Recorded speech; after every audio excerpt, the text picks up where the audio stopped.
Sa isang umagang tahimik sa tabing dagat, habang ang alon ay dahan-dahang humahalik sa buhangin, may isang mangingisdang hindi alam na ang simpleng paghila ng lambat ang magdadala sa kanya sa isang pagsubok na magbabago sa tibok ng kanyang puso. Si Lando ay isang payak na mangingisda sa isang maliit na baryo. Araw-araw, bago pa sumikat ang araw, inaayos na niya ang kanyang bangka at lambat. Hindi siya mayaman. Minsan, sapat lang ang huli para sa kanin at ulam. Minsan naman, kulang pa. Mag-isa lang si Lando sa buhay. Wala siyang asawa. Wala ring anak. Ang dagat ang kanyang kasama. Ang hangin ang kanyang kausap. At ang mga bituin ang saksi sa kanyang pag-asa. Isang araw, habang mabigat ang kanyang dibdib dahil halos wala na siyang bigas sa bahay, naglayag siya ng mas malayo kaysa dati. Tahimik ang dagat noon, parang may itinatagong lihim. Hinila ni Lando ang kanyang lambat. Mabigat, mas mabigat kaysa karaniwan. Nang iyahon niya ito, napatigil ang kanyang hininga. Sa gitna ng lambat, may isang isda na kumikislap na parang ginto. Ang mga kaliskis nito'y nagniningning sa sikat ng araw. Hindi pa siya kailanman nakakakita ng ganoon. Isang beses lang itong mangyari, bulong ni Lando. Kapag ito'y naibenta, baka hindi na ako magutom. Dahan-dahan niyang inilagay ang gintong isda sa isang timba. Habang pauwi, hindi mapakali ang kanyang isip.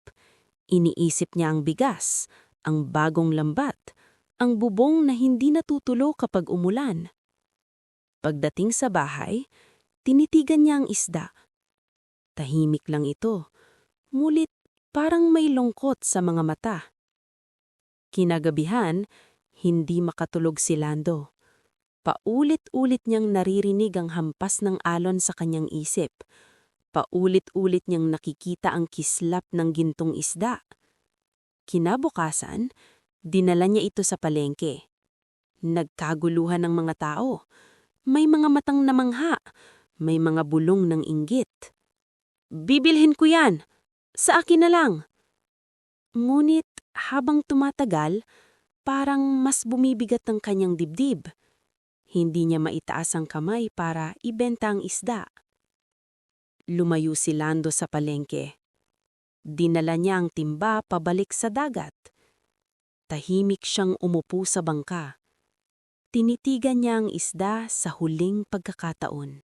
Biglang pumiglas ang gintong isda. Tumilapon ito mula sa timba at bumagsak sa dagat. Napatayo si Lando. Gusto niyang habulin. Gusto niyang isigaw ang panghihinayang. Ngunit, huli na. Lumulubog na ang gintong kislap sa malalim na tubig. Napaupo si Lando sa bangka. Wala na ang isda. Wala rin ang perang inaasahan niya.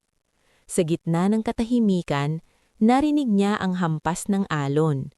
Hindi galit, hindi masaya, kundi payapa. Umuwi si Lando na walang dala. Ngunit kinabukasan, nang muli siyang mangisda, napuno ang kanyang lambat ng karaniwang isda, sapat para sa ilang araw. Hindi na siya muling nakakita ng gintong isda, ngunit tuwing sisikat ang araw, gumiti na siya sa dagat. Natutunan niyang may mga biyayang dumarating, hindi para angkinin, kundi para ipaalala kung ano ang tunay na mahalaga. Hindi lahat ng kumikinang ay para sa atin. Minsan, ang tunay na ginto ay ang pusong marunong magbitaw.